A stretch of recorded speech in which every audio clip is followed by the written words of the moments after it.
Good afternoon everyone, welcome to a new Super 69 EV film. What I've done is I've put a camera on a tripod in the back of my car and give you another point of view. Instead of looking at my face, you can now look at the streets I'm driving. I'm just doing some groceries at the moment and I have to check if this setup even works. This movie is a bit camera nerdy, so if that's not your thing, you better stop right now, because I want to explain how I make my movies.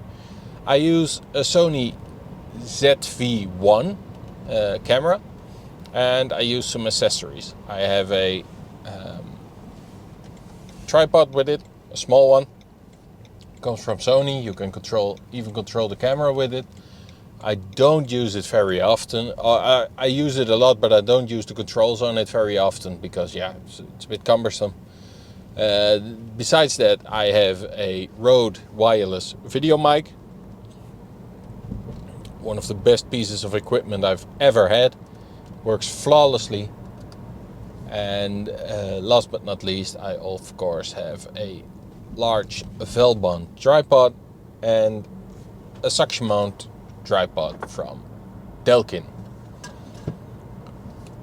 Those are all the things I use to make films. I also have a slider, which I don't use very often, and I have a larger camera, a Panasonic FC2200, which I don't use very often as well, because it's just, it's a bit of a hassle to use a big camera.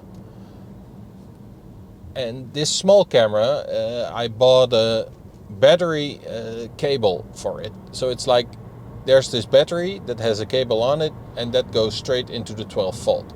You could try to use direct power through the USB port, but that overheats the camera in a couple of minutes. So there's this external battery, which has a small cable. You can only use it with a tripod or something. It's not meant to be held, and it's great. It doesn't overheat the camera.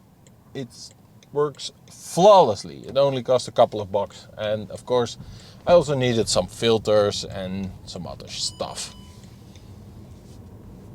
and it's been the best camera I've ever used. It's small, it's light. I put a cage on it so it doesn't so I can endure its life and have a better grip on it, because it's a very small camera, which I don't find a big plus, to be honest. I like a bit more bulky camera, but then again, I want to take it everywhere and don't feel like I am carrying a ton of equipment.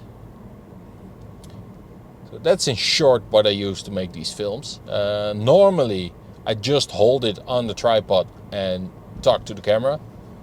But you've seen my face enough in movies already. I wanted to try this for a start. And just drive around, talk about the state of the market, talk about some camera stuff, just some things that I have in mind. I saw that Lucid came out with numbers today, and they were telling the world that they want, or that they are keeping the promise that they think they could deliver on their production numbers. That's pretty big news, because Lucid isn't in the best of places when it comes to orders and cars that are being delivered. So I'm really, really curious as to how many cars they will deliver by the end of the year. But what I'm even more curious about is how many are they going to sell. They cut prices, so that will cut into profits. But then again, if you can sell enough cars, that's not really a problem. I also read a new test from the new, renewed BMW i3. I think VW still doesn't have a winner. It's not that much refined. If you want the new upgraded infotainment system, you still have to wait a year. It's just like, VW, come on, be better. You gave us the VW Golf Mark 7.5, which is arguably the best car they ever made. So how in the world they're settling now for just a car? It's just it's not good enough, and they can be better, and they should be better because they're a VW. It hurts me. I sold those cars. I never was a fan of the ID3. They're just not good enough in all aspects. I do like Skoda Enyaq because I like styling better, I like the colors that they offer better, I like the infotainment better, and I like the way the dashboard is set up better. It's all pretty much the same, but because there are all these small changes, they're better. Hey, an electric picnic car in front of us. These cars are used in the Netherlands to deliver groceries. There's this online supermarket where you can go and then you can order stuff and they'll bring it to your house, and they drive around in these very tiny, very slim delivery carts. They are proper cars. They're asking for people to ride in them. I would love to take a ride in one, but I'm a bit old to work there. It's more students that do it as a part-time job while studying, so pretty cool.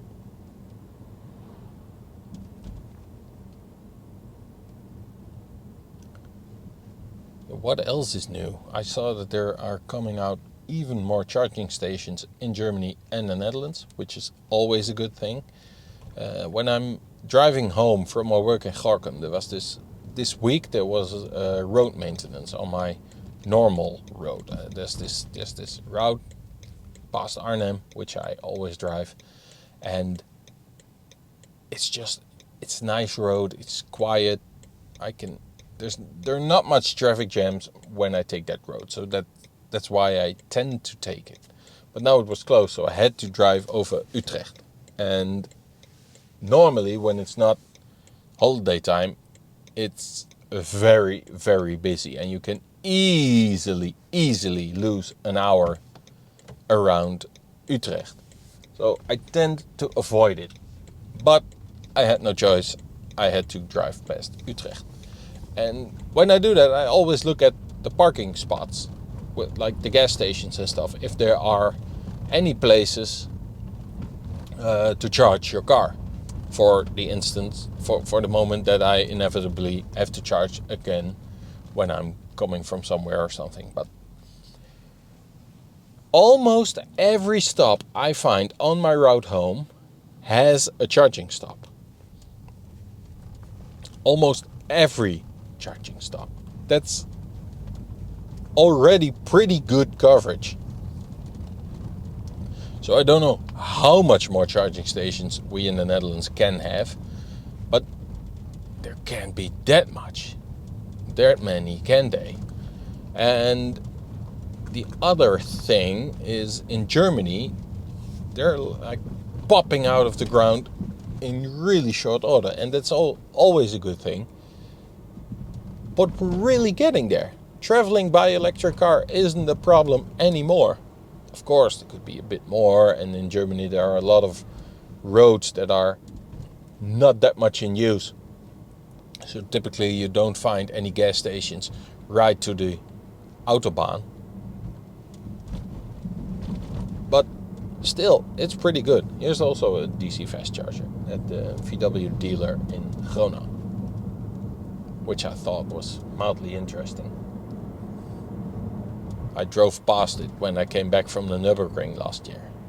I had almost 0% state of charge, and I still thought, I can make it. That was a big mistake. I ran out of juice, and I had to call my dad to ask me to tow the car to our home for the past, 500 meters or something. But I put it in the B mode of the e-up, and when I got home I got already 3-4 kilometers again, so that wasn't a big problem as well. Please let me know what you think about this camera position. Do you like it? Do you think I should use it more often?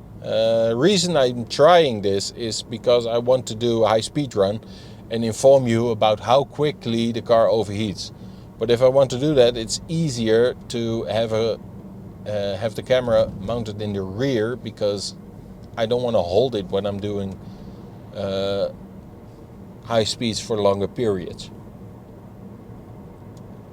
So let me know what you think. I'm still not sure. I think it's good, but I would need another camera that can be put on the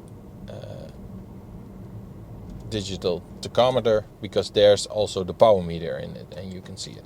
And down here I have an old cell phone with an OBD dongle that shows me the temperature of the battery. So that's also a good thing to have. So let me know what you think.